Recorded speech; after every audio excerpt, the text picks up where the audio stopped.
It's hard to breathe, but that's alright. Hush.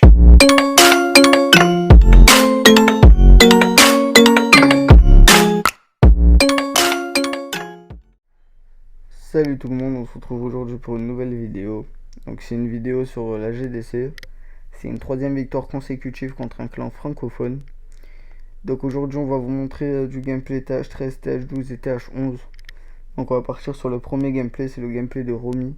Je suis désolé si la vidéo va être moins longue que la précédente, mais vous me direz dans les commentaires si vous préférez qu'elle soit longue ou courte.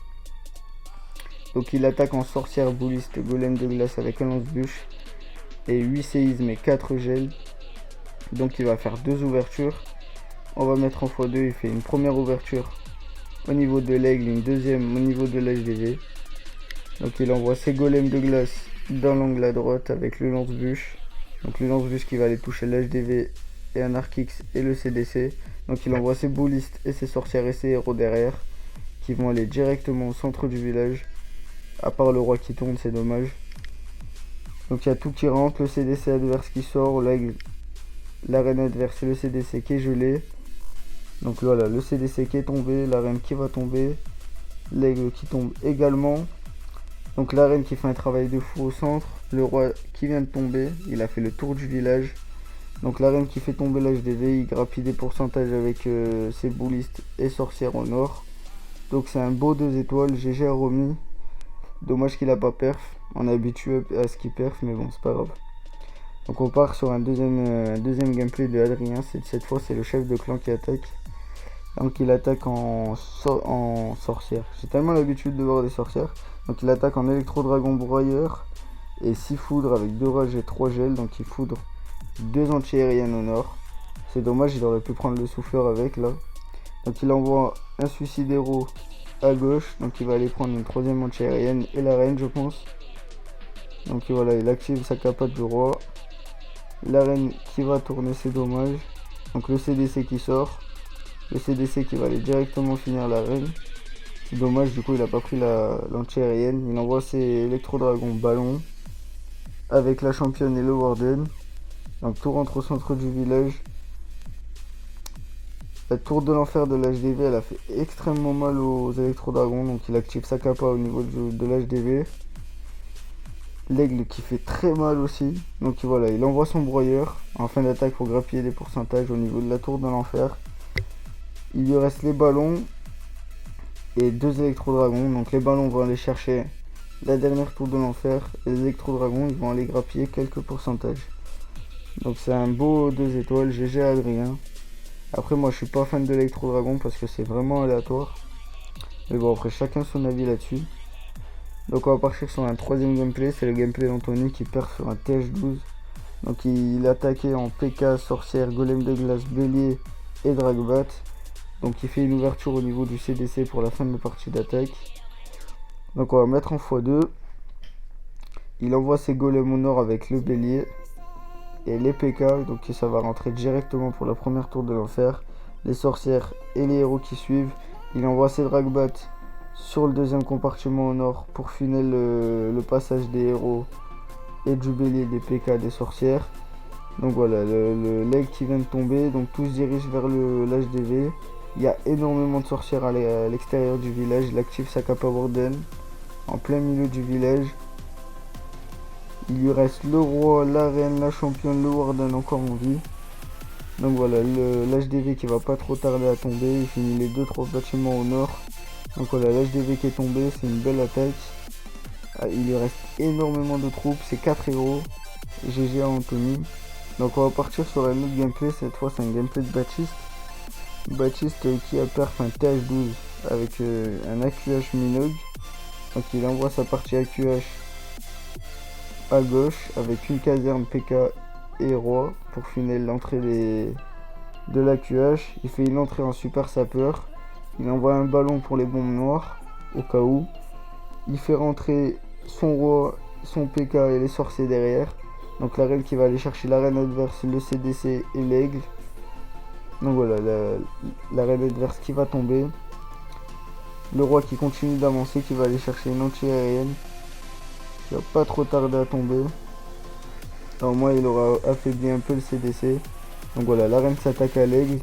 L'aigle qui va pas trop tarder à tomber. C'est dommage, il a pas fait l'ouverture au niveau de l'aigle. Les cochons du CDC qui montent directement sur la tour de l'enfer. Donc là, il va pas trop tarder à envoyer sa partie Minogue, je pense. Le CDC qui tombe avec un poison. Donc la QH est encore en vie. Il est monté au nord au lieu de descendre au sud. C'est dommage. Donc là, il envoie sa partie Minogue au nord du village. Donc là, si vous voyez, il y a un L qui est dessiné sur le village. C'est le chemin que doivent prendre les Minogues.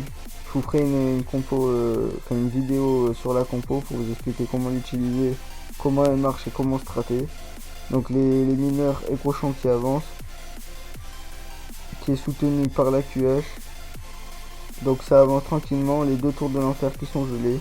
On va mettre en x2 parce que c'est vraiment une attaque qui passe large. Donc tout va se diriger vers l'HDV. Donc le Warden qui est encore en vie et qui a toujours sa kappa. La reine également. Donc il active sa kappa et la kappa de la reine au niveau de l'HDV. Donc il lui reste quelques défenses. Elle est passée très très large cette attaque. En même temps il maîtrise très très bien la QH Minogue. Donc GG à Baptiste. Il sera là.